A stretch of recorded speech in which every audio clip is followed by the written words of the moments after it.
Welcome to The Explainer. Today, we're jumping straight into the deep end of corporate tax law. We're going to break down a really fascinating scenario, specifically Question 5 from the ICAP CFAP 5 Summer 2026 tax exam.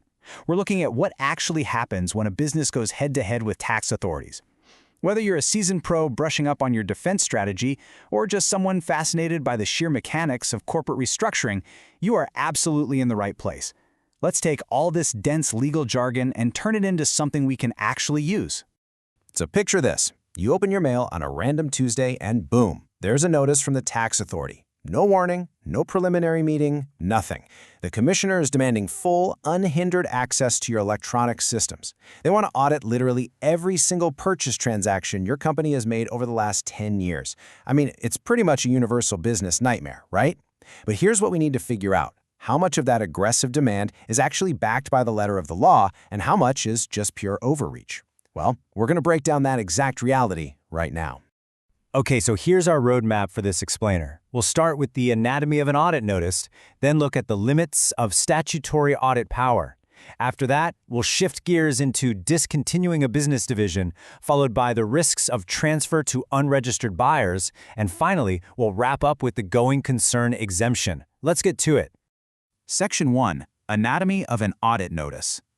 We're looking at our first case study here, Florida distributors.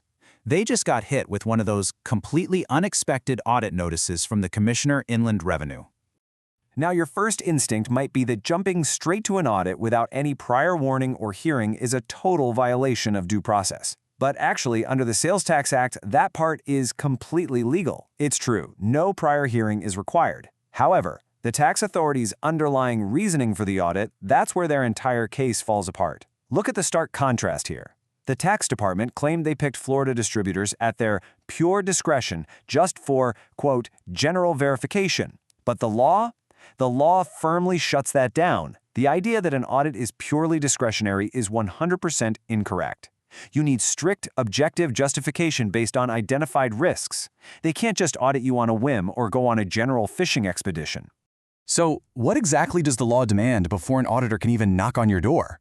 Well, there are strict statutory prerequisites. First, they have to actually record their reasons in writing and then communicate those reasons directly to the registered person. And they can't just pull these reasons out of thin air either.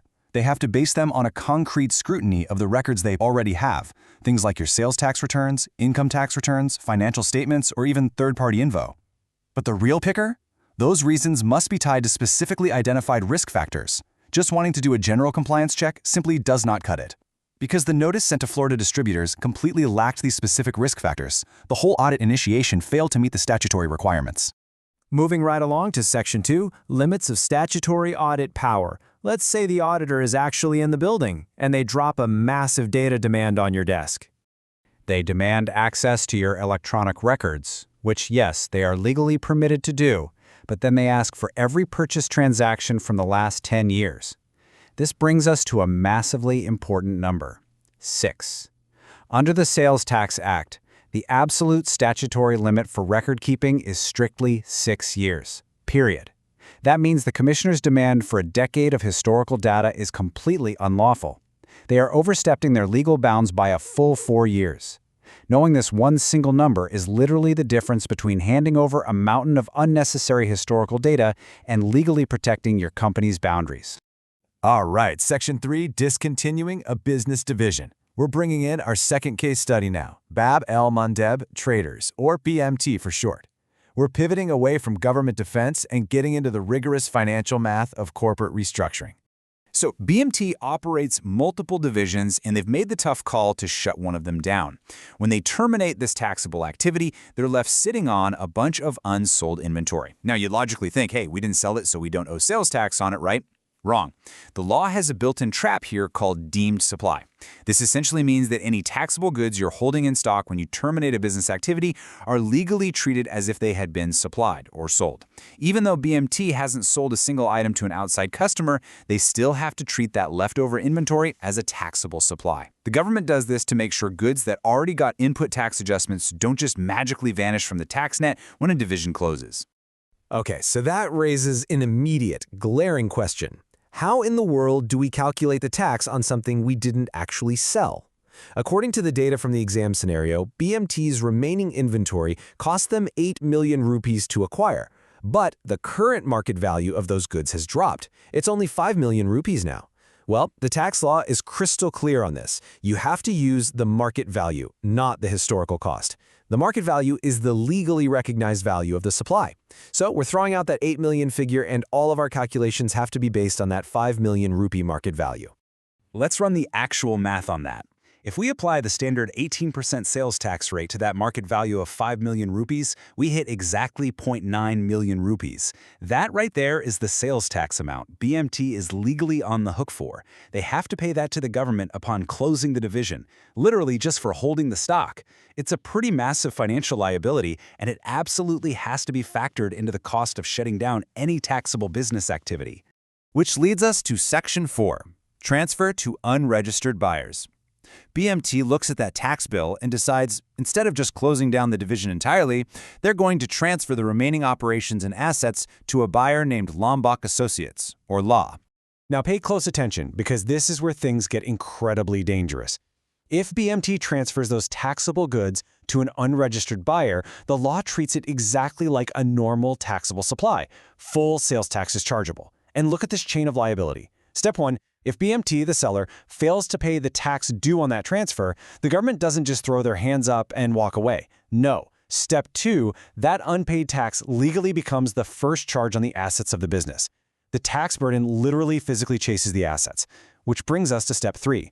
The transferee, Lombok Associates, becomes fully legally liable to discharge that tax liability.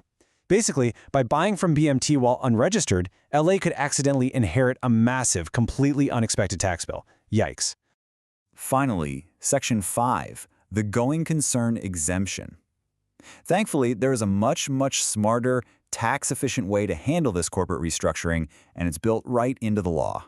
Instead of transferring to an unregistered buyer and triggering all that chaos, BMT can transfer the business to Lombok Associates as a registered person, structuring the whole deal as the transfer of a going concern.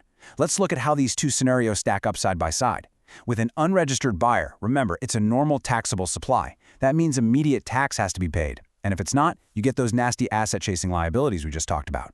But when you transfer to a registered person as a going concern, the tax treatment shifts completely to what's called a zero-rated invoice. There is absolutely zero sales tax charged at the immediate time of the transfer.